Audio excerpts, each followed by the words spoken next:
Hey, happy Disability Day. This year the focus is on invisible disabilities. I'm Erin and I have Invisible Disability Collection. Today I'm going to talk to you about multiple chemical sensitivity though, and that is an environmental illness. Environmental illnesses are a group of disorders that are covered under the human rights in Canada and in Ontario as a part of the AODA where I live, but they're hardly ever included in accessibility plans.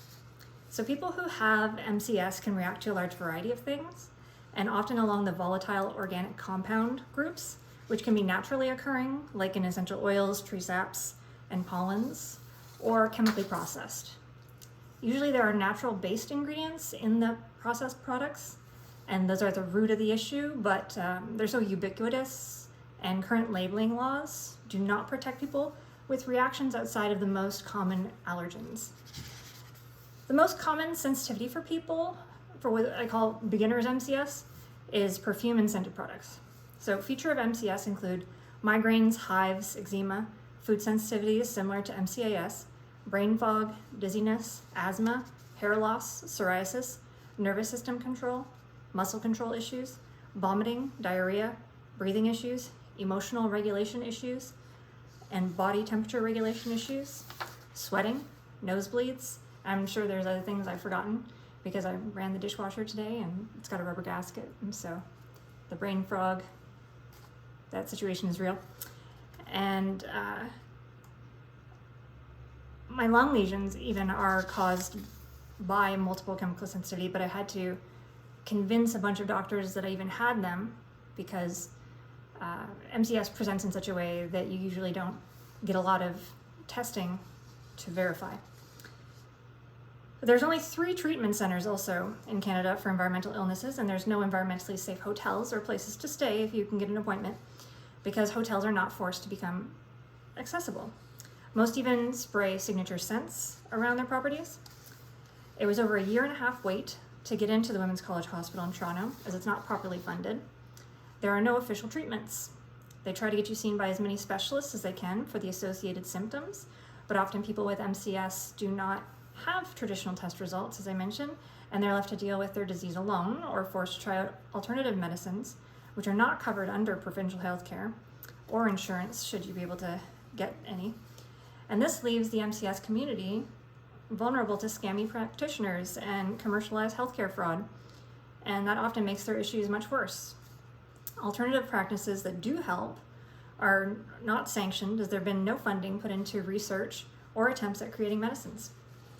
Promising medicines like low-dose naltrexone are not prescribed for symptoms related to MCS, and you kind of have to even fight a doctor to find a doctor who's familiar with the illness who will try to treat you. The knowledge management on this illness is so bad amongst healthcare practitioners that people are often prescribed antidepressants and then gaslit about their symptoms. After having anaphylaxis while traveling internationally, a doctor in the Toronto General Emergency told me there was no such thing as MCS and that I was having a panic attack. So I went home and vomited foam on my own with no blood tests to capture the moment. People with EMF sensitivity are the hardest hit with this issue out of the environmental illnesses. So the only real option is avoidance, and for most people that means complete isolation and no health care, as hospitals, doctors' offices, and more do not have accessible facilities. Dentists and dermatologists often also sell scented products and use essential oil diffusers, making them amongst the worst of the healthcare providers for accessibility.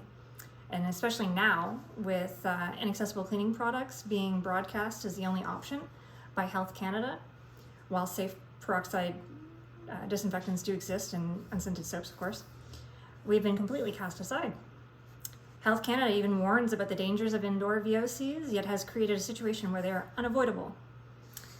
My son has no access to his school, and it will take a long time for this chemical soup to clear. Most people with MCS have to do many treatments to get these pervasive products out of things like drywall, and there are off-gassing protocols that we use, and even those have limitations. So when pharmacies sell perfumes, and often are the only place you can get flu shots, Canada Post locations are located inside dry cleaners or perfume store pharmacies, And they don't even offer accessible curbside services even during COVID.